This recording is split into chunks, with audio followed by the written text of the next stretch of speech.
You're listening to Dirty Feet, a podcast from No More Radio. Vous écoutez le podcast Dirty Feet sur les ondes de No More Radio. Hosted by, animé par Allison Burns, JD Papillon, et Stéphanie Morin-Robert. Stay tuned. We're gonna move you.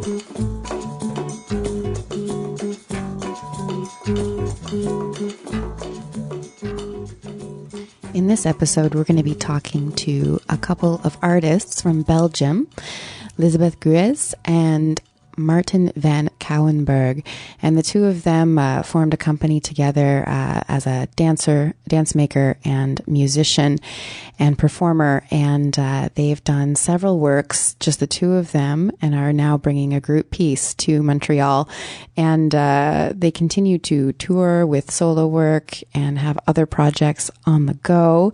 So we have lots to talk about. Their main piece that we're going to be discussing, the one that they're presenting at Usine, is all about, not all about, somewhat about laughter, somewhat about just the human condition, and sources the kind of movement behind laughter, and as a basis for the movement creation and generation. We talk a lot about their unique way of working together, that has a lot of openness and not strictly set choreographic movement. And we talk about how Lisbeth developed her choreographic signature while working for other choreographers, and in this collaboration with Maarten, where they discovered the way that works best for them, which does sound pretty unique. So it's a really interesting conversation, and very much gets us in the mood to see the show. So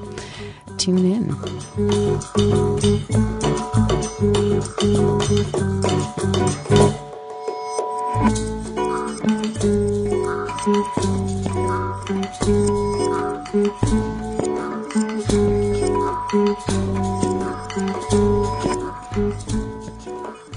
So this week on the podcast, we're going to be talking about a show that's going to be taking place at Usine this week here in Montreal. It's going to be playing the 28th, 29th, and 30th at 8 o'clock. The show is called Aha. This is a pretty striking title. It's capital A, capital H, / capital H, capital A. And the two guests we have on today are the collaborators who've put this show together. We have Lisbeth Gruwez and Maarten Van Cauwenberghe. So, Lisbeth, you are primarily a dancer. You started studying classical dance and then studied contemporary at Parts, which is Anne Therese de Keersmaker's school in Brussels, which is pretty exciting. And you've had plenty of experience, notably City Larby Chacoui. You've performed for this choreographer before, along with others. And we were just saying before the podcast too that you didn't study choreography in school necessarily, but obviously you've learned as you went along, and you've presented two other works here in Montreal at Usine, solo works, notably Birth of Prey in 2012, and it's going to get worse and worse and worse. So this is your third time round presenting at Usine, and we're looking forward to seeing a group piece this time with 5 performers, including yourself. Yeah. And our other guest, Maarten, you take care of the sound in this production, and you've been working together since, I believe, 2006. Is that correct? Yes. And the company name you have is Voetvolk, right? Yes. So this is feet people or people feet? Feet people. Feet people. Or infanterie, if you would like. Yeah, literally it's feet people, but it means more infanterie, like the people in the armies who are in front and don't have big things, but only their body and a small weapon or something. Well, who came up with the name? Lisbeth did. And then afterwards we find the meaning. So, or also we have this motto, throw your body into the front line. That's another thing. Yeah. And how did your collaboration start between the two of you? Where did your paths cross? It's like a long... No, we met in 99. We were both doing auditions for another very well known in Europe, at least, choreographer or metteur en scène, director, Jan Fabre. And he did auditions for musicians and for dancers, and then Lisbeth was doing audition, I was doing audition, and we were both accepted. So we worked for the first 4 or 5 years together under the wings of Jan, making pieces together. And then in 2006 we decided to make our own little company, and that's how we founded Voetvolk, and how it all started actually. So, Lisbeth, did you start choreographing in this relationship, or did you have, were you choreographing beforehand as well? Or was the collaboration really the beginning of you creating work? Before I was working with these choreographers, I was mainly kicked out in most of the companies, also with Jan Fabre, because I was so involved with costume, light, and the movements. And if I didn't agree with what I was doing, I would change it. So I wasn't really appreciated for that. So I had this kind of drive of like an idea to create my own work. So the being choreo or making work was there already, but it was so nice. We knew each other very well already at the time, how one is working with music, and we talked a lot because we had all these big tours together this time. So it was very easy to just decide and sit in a studio and work. And as I was doing, he was just playing vinyls or music, and that's the way it's kind of works with us. We're always together in the studio. So it's like a duo, or two dancers, or a tango. So that's how we create. It's not first music or first dance, it's together. Coming from like a formalized education viewpoint on choreography, which is already a kind of a strange thing to try and teach somebody. And then, because you do learn so much by doing, which is a big part of the program we experienced at Concordia. Did you learn too by participating in other work? Like, do you watch and learn from the people you were dancing for? Or was it more an intuitive thing that? It's more, well, I didn't like the choreographies or the pieces where the choreography was very fixed and I had to do every night the same thing. And this I didn't like. So with Jan Fabre was much more free. We could improvise with strict rules. So this is something I more liked, or this was more my nature, following my nature. Also because I can't remember movements. So I can't remember 5, 6, 7, 8 perfect movements. It has to go in a flow, and I have to have rules and appointments, of course, but to be free, and it's kind of like a motto, is to be in the moment with the right tools and the right quality and the right rules. You can make a choreography that is really on the spot, honest, and in the moment, and communicating much more better in my perception than a fixed choreography. So after when I started on my own, I think each one has to find out for himself or herself a method in how it's working for you. So I don't really believe in choreography. It's more in a method, how you deal with transforming an idea into movement, and how can you make a dance language in which you talk, more or less. So it took us some years to really find out what could be a work method, and even still, for each performance we have to find a new method to work. But the lines of how we want to make a choreography is much more clear now after 10 years, luckily. And after the two works that you presented in your space in Montreal with Birth of Prey and It's Going to Get Worse and Worse and Worse, those were, solo dancer performances. And now you're doing a group piece. Is this the first group piece that you do as part of your project, as part of your company? Somehow, yeah. The one... because I waited a long time because I was very afraid to work with people, and we first wanted to figure out how we work as a team, what kind of work we make, discover first ourselves before annoying other dancers with our unclear ideas. So we waited a long time to take this decision. But of course, the topic was so. I mean, the topic we choose to work around ecstatic bodies and euphoria and laughter bodies. We thought also like maybe the topic brings us also to other people because it's a virus. It spreads. It's something that is done in group, in community. So let's do it. And after 10 years, we felt ready to share, and it's been lovely. Yeah, until now. Yeah. And you were talking about your methodology of creation of choreography that keeps changing throughout the different works. Mm-hmm. With this work now, there was this added element of multiple dancers on stage. Because I'm not going to call the other pieces solo, I guess, because it was such a collaborative work and you were both on stage at the same time. But this time, having that many more bodies on stage, it is a big new element that you're bringing in. How do you feel that methodology of creating this work changed when you had to bring in all those extra bodies? The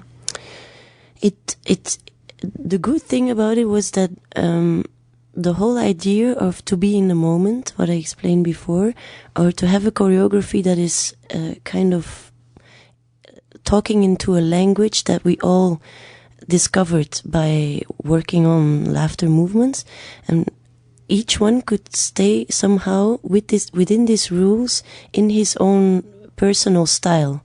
So I came up, it seemed like 5 individuals talking in the same language, but filling it in with their own personality.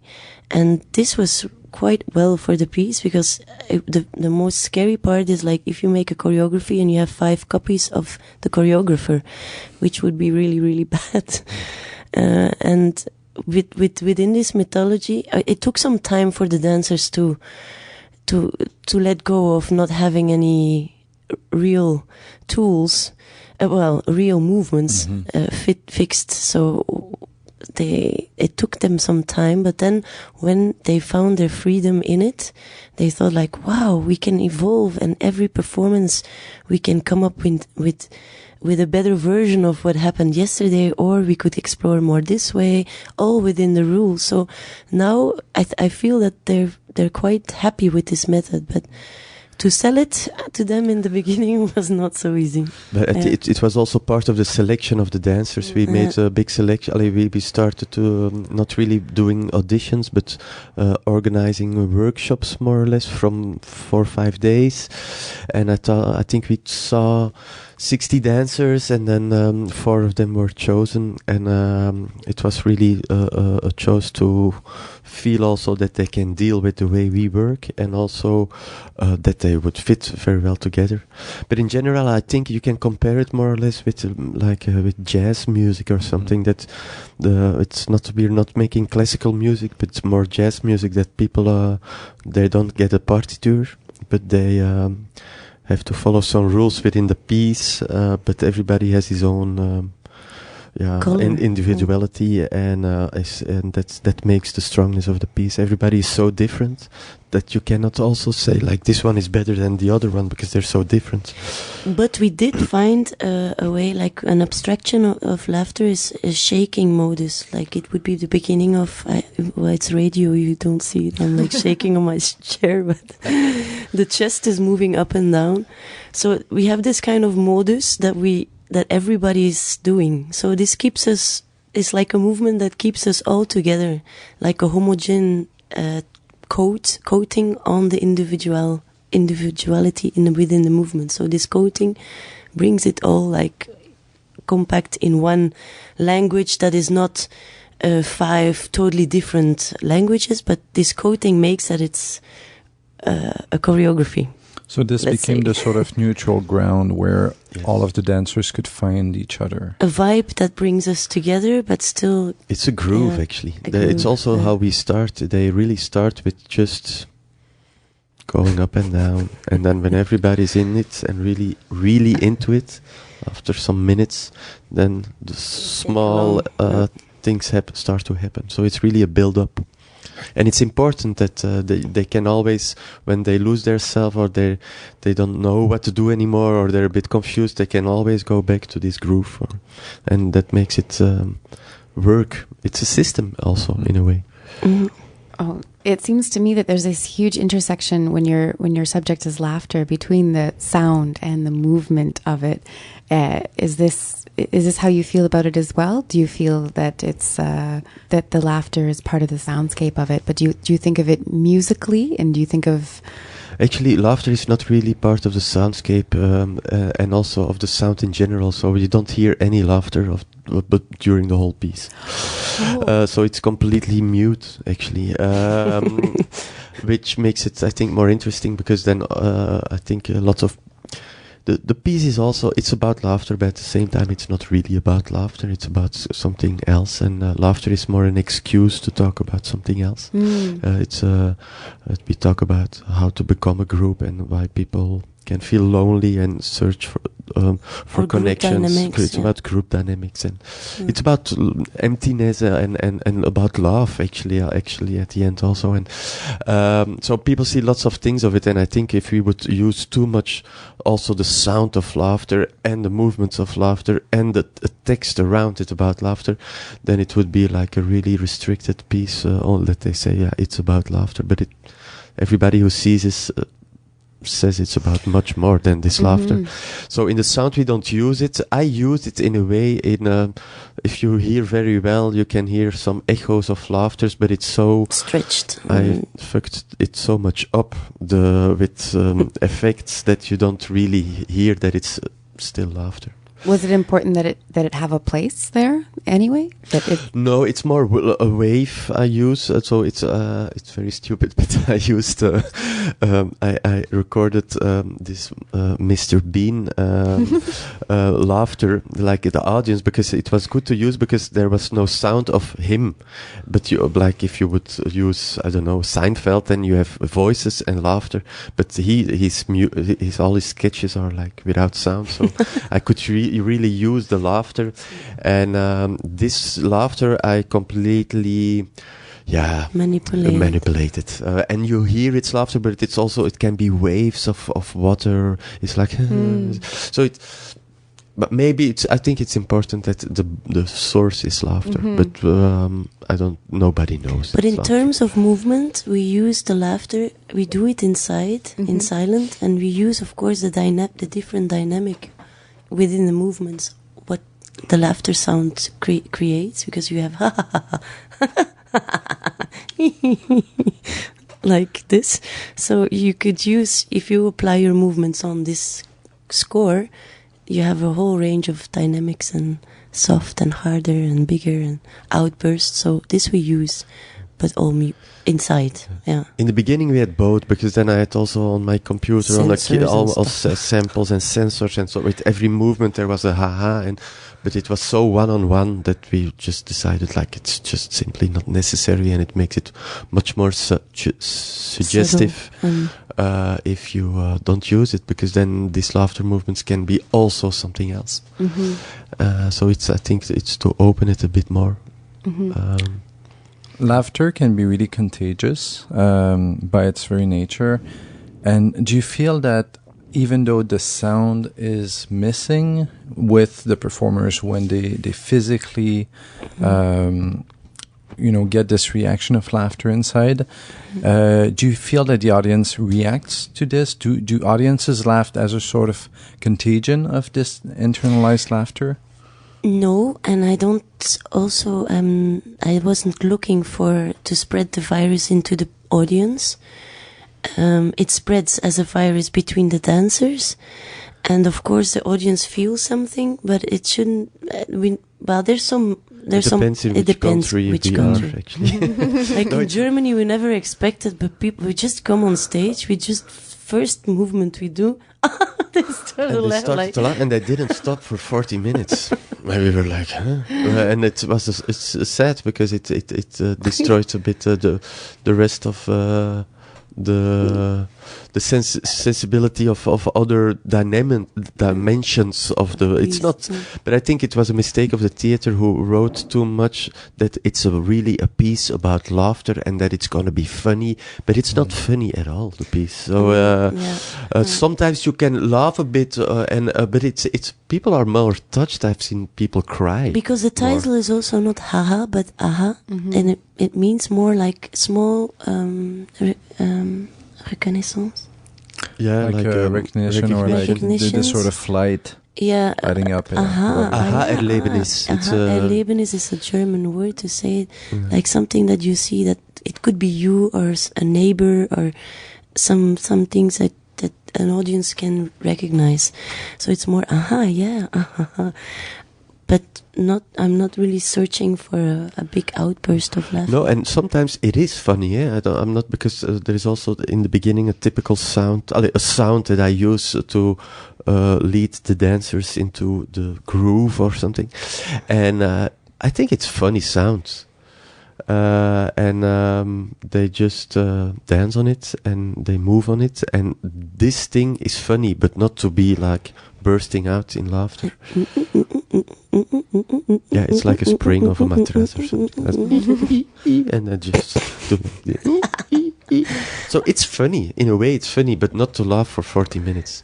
But sometimes, like in Italy, we played, and in Italy they're completely mute and they're just like. So because there is some other scenes who provoke more laughter, like the despair scene, and so I think but we're never looking for laughter. But of course, people are very they can laugh, and I think some parts are funny, and but it's not like the main goal to. Really it's not a humoristic. It's some small laughter, or it's not like really looking for the big laughter here. Going back to the title of the work, because you were saying earlier about it also being a mirror, the aha and like the ah and the ha. And what does that mean for you? Why is that important? Well, the mirror is once more that the audience can really have the emotions by seeing what's happening on stage, a kind of thing that they can recognize. But it's a mirror. Also, the setting of the piece is made in a kind of ramp. It's a carpet who goes up, half up. It's just to throw back everything what happens on stage back into the audience. So it's a kind of, we want to create a kind of vibrating circle between the audience and the dancers to be in the same. It's a community. Yeah. Yeah, I think lots of people who see it and they think about their own lives. There's something existential about the show, about how some people tell me how we try to relate to people and how it sometimes works and sometimes totally the impossibility of relating with another person in this shaking mood, and then having this weird outbursts of laughter, and then we're gonna join. Are we gonna join? Are we together? Can we be together? Is it dangerous to be together? So there was one title of a critic in Belgium was that like when existential emptiness becomes love. And I think it tells a lot about peace. And I think in this people can recognize it's about looking to be part of something or feeling lonely or. So in this way, a mirror. The title we chose for not haha but aha was more in this direction. Mm-hmm. And with that mirror, there is a bit of a discrepancy between those themes of, sadness, loneliness, despair, and something that is, quite beautiful, but at the same time ugly in its own right, with laughter. Was this tension between this main subject or this main source of inspiration and those themes that are being explored, were you trying to use that tension to some extent, like to really take people, pulling them apart into many different directions and leaving them unsure of exactly what they're supposed to feel at that moment? The audience, you mean? Yeah. Oh, tough question, because I never think in terms of what the audience really should feel. I just make this piece, and then I see it in the eye of the beholder. The piece becomes or has a content by people that watch it. But I cannot say that I wanted all these colors. I just worked purely on laughter from Mona Lisa till, let's say, the Scream of Munch with the dancers. And in a way, we touched all this different, like a despair, love, being together, an orgasm, a battlefield, which the audience can experience, but which I hope they can experience. But I wasn't really thinking about this in the beginning. But it would be nice if they feel it. No, but it's true that it just happens. I think it's unconsciously, because what you're saying, like, we knew we wanted all this kind of scenes in it, this battlefield you told. But it's not really consciously intellectually because if you would think like this, I think it would stress you, and I would block my mind, like, I have to all do this. No, we stay consequently with one thing, and by narrowing this and digging into this laughter body so much, you start to have a kaleidoscope of different feelings that emerge in this way. And we say it a lot to each other that we will see it at the end where the piece is about. Mm-hmm. So it's we know some ingredients, but we trust each other, and we trust especially in that we are very sensitive people, and that we're thinking a lot about stripping and keeping it minimal and not too much with the head only, like not sitting at the table and conceptualize the whole thing, make a big concept or something, but it's like really being on stage, doing it, feeling it with the music. What do we feel with it? And then I think you have to trust this method. We feel for now that it works. Yeah. That and we're not too much of academics who first sit 2 months around the table and discuss what we will do, and that we should look between the tension of laughter. Sometimes I work with actors, and the first 3 weeks they're just sitting, drinking coffee, and talk about the piece, and it would drive me crazy. Just action. By doing, we find stuff. It's the same with music. He sits in the corner and we make a mistake. A girl is on the plancher and it starts to peep. He's immediately taking the sound, and later the sound becomes the soundtrack. So it's more by mistakes and working on stuff that we. Yeah. But we're drifting off now.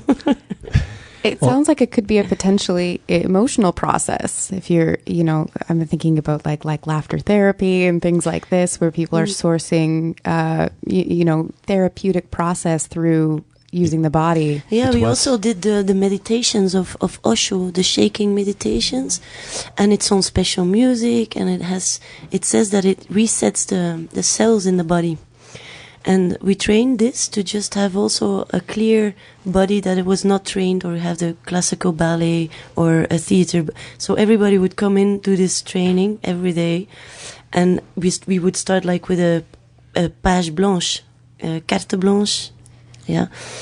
And it's the same with laughter. We did this laughter yoga exercises. We look totally stupid. And really, it's laughing without reason, and to fake it until you make it. And we did it every day.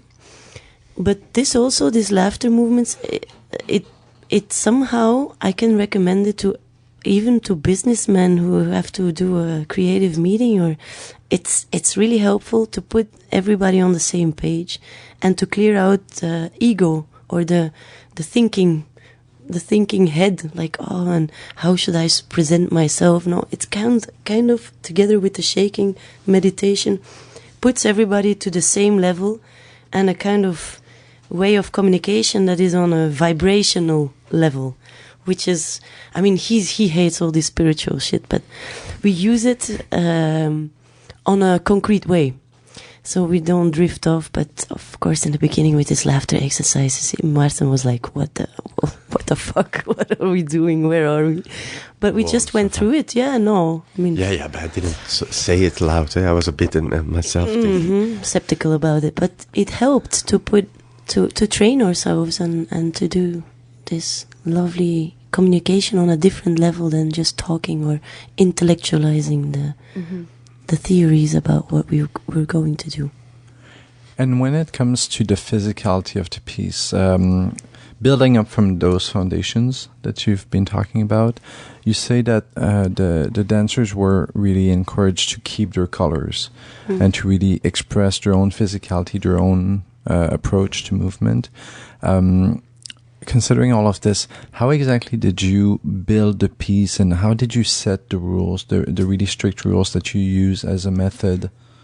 So I'm like an uber aesthetic, and I have problems with movements that are ugly or just tiny, like hands, heads. So within this shaking, we kind of made a reservoir of all the laughter movements, and we found out that they're quite universal, like tapping on walking away, nodding the head, peeing in your pants, holding, pulling the hair. So we made a kind of reservoir, but everybody did it in a universally. It comes back, but everybody does it somehow slightly different. And then, because I'm so strict about, I really know what I want to see or not, but still within each color. So we started to see how far, and by doing it, I was like, okay, no, the hands or the arms should be slower than the shaking. Then the hands can slowly come. And then we can do this kind of movements in this layer. We can add this layer. Then the heads can add. And slowly, by doing it and seeing it, we were finding the aesthetic in which was like acceptable to do it in. It's also, it took a while to find the real method, in the sense that first you try all this, and then when after some months of rehearsal or something, then you decide that we have some very strict rules that only after 3 minutes they can start to use that. After 6 minutes they can only start to use that. So kind of movements. So they really have to follow a process, but within it's more their own groove. Within their own, because we really use only also two not dancers, because it relativizes the seriousness about dance sometimes that there is, which we don't like. So sometimes they take themselves so serious that you're like, oh yeah. Even if I'm from the dance field. And so we use two not dancers, one who is a performer and who can really move, but he's not a dancer, and one completely not dancer. And she is now a dancer,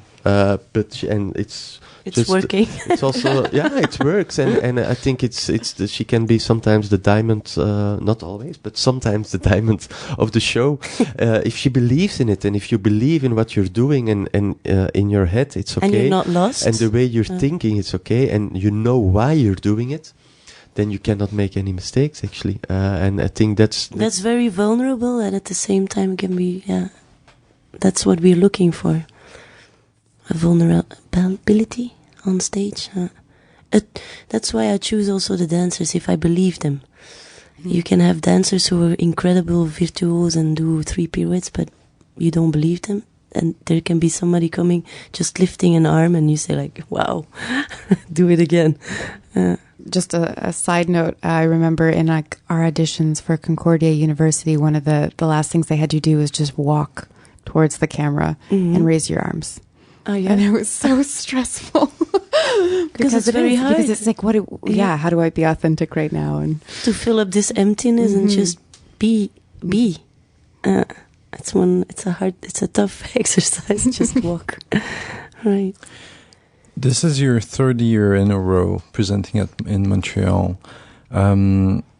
First of all, that's pretty amazing, especially for international artists. It's rare that we see them on such a regular basis. What is your reaction to Montreal audiences, and why do you feel that you're being asked to come back, 3 years in a row like that. Do you feel that there is a bit of a connection between your creative approach or your visions and the audiences in Montreal? I don't know. I have to say, we just come from Vancouver, and we were so Montreal. When I came the first 2 days, 2 times we were here, I really had the impression that this is sort of a little Europe in North America. And people also like to talk after the performance. I felt really connected with the people here, and I was very happy to always have audience also. I mean, it's a big space, and it's not so normal that if people don't know you or you come from far away, that you have every night 200 to 300 people in your audience. Even in Europe, we would have difficulty to have this. And I feel there is a big love for art and for music and for dance, and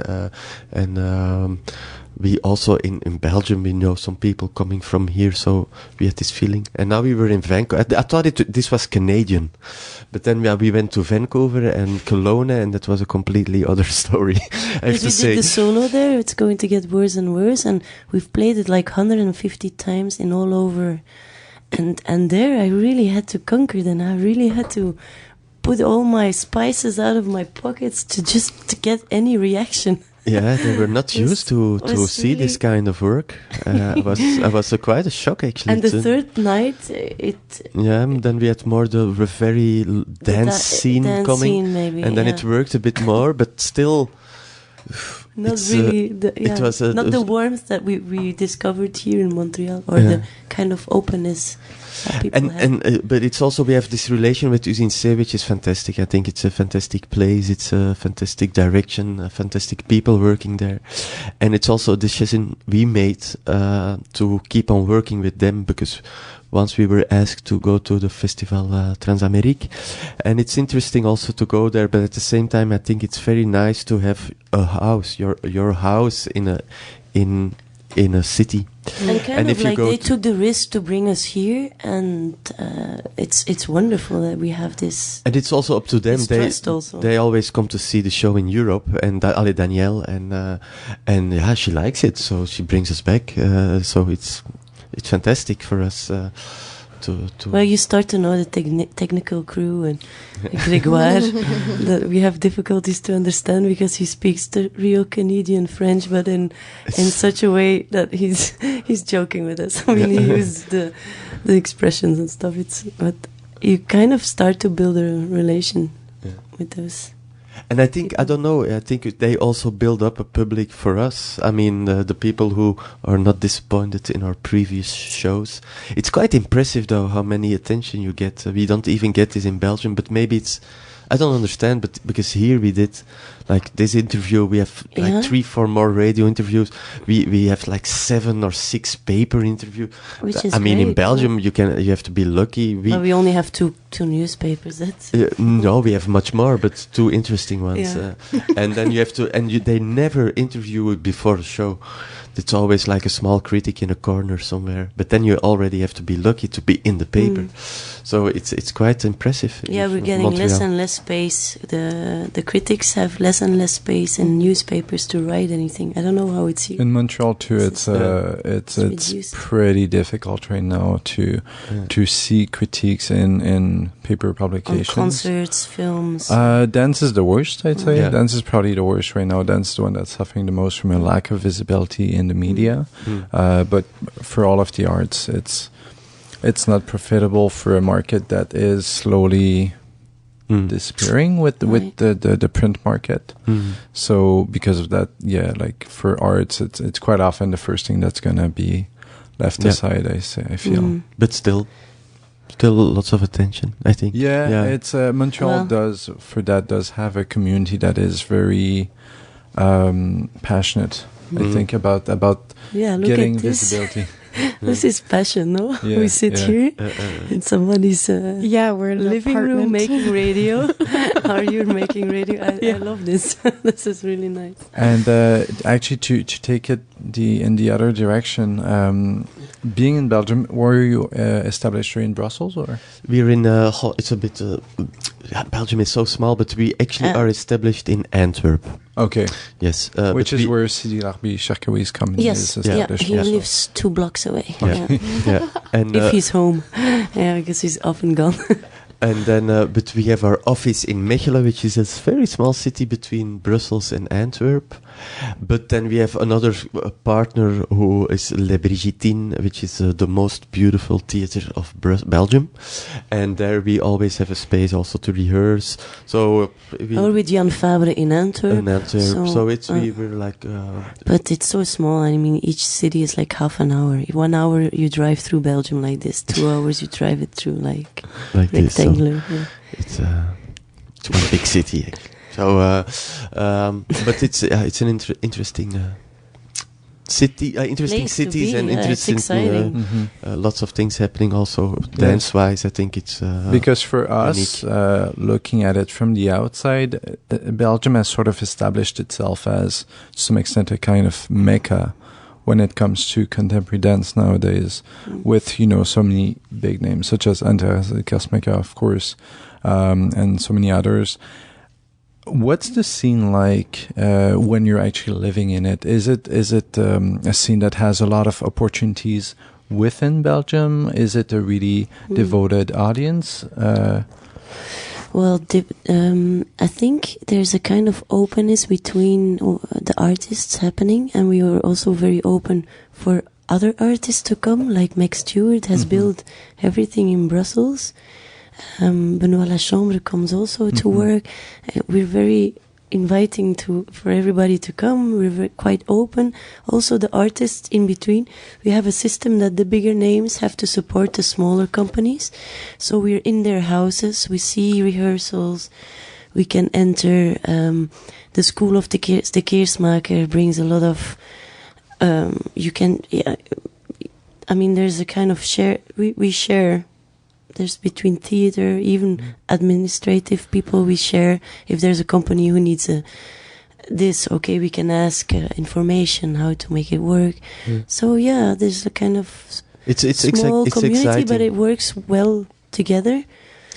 And the audience is tough. I mean, if they like it, they like it. But if they don't, they let us know. Yeah.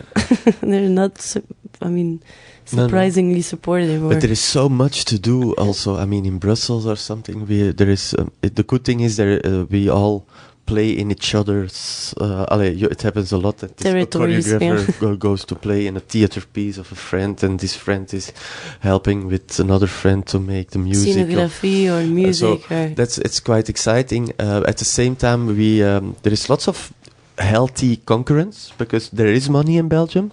Now it's getting worse because we have a very new government and they're cutting a lot.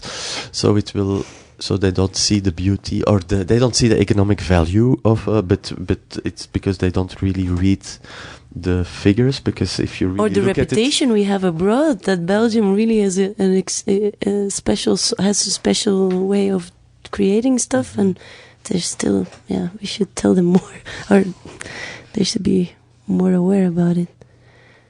So I know you haven't even premiered your show here yet, but can I ask the question, what is next after AHA? Yes, we have 2 upcoming projects. We have a premiere in May of a piece called Lisbeth Gruwez Dances Bob Dylan. Which we will play not a lot because it's more of a side project, but it's very exciting to do. We've been not really rehearsing on it, but we've been talking about it for already 2 years to do it, because I'm a Bob Dylan addict, and Lisbeth hates him, and it's a nice combination. I could convince her to dance on it, and now she loves him, and she's gonna dance on it. It's gonna be a very simple piece, but late night piece, like 11 o'clock only. People have to be a bit tipsy already to see it. No, it just has to have this club vibe. not like club, techno club, but jazz club vibe. And we will play this a bit. We go to Italy, Florence, Paris, Amsterdam, Brussels, and that's about it. Because we don't have the time to tour a lot, because we tour plenty of shows still to do with this show. And the solo also is very popular still. It's going to get worse and worse. Yeah, we played it 130 times, I think, and we still have. The thing is, the more you play it, the more people who see it. But we played it now in Vancouver.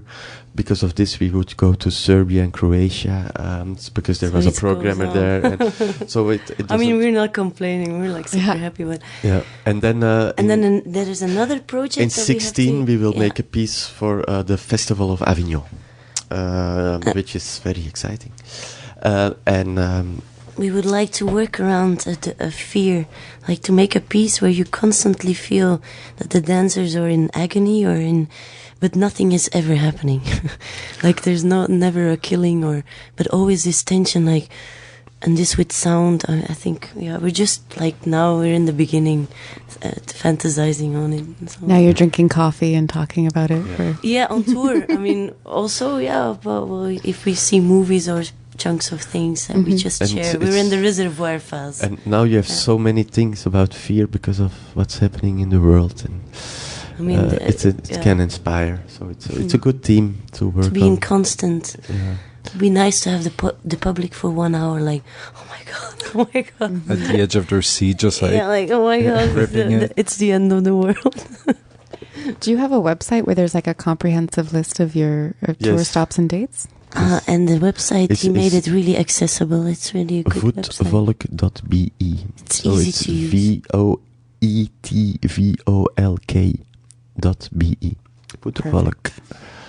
Thank you both so much for joining us in studio today. We've been speaking about Aha, which is playing at Usine the 28th, 29th, and 30th of January at 8 o'clock here in Montreal. And we've been talking to Lisbeth Gruwez and Maarten Van Cauwenberghe. And you're going to play us out with a little bit of the sound from the show. Yes. Do you want to say anything about the piece that you've chosen? Well, actually, it's the only real thing I think that can work on radio without seeing an image with it. I think it can. You can dream away with it, and I never make music for dance as it's like on its own that it should be beautiful. It should just work with what you're seeing. But this is like the only really harmonic, melodic piece, and it could even be a song, I think. So, yeah. Great. Thank you very much. Voilà.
Dirty Feet was previously recorded at the Montreal Improv Theatre and is currently recorded out of Mainline Theatre.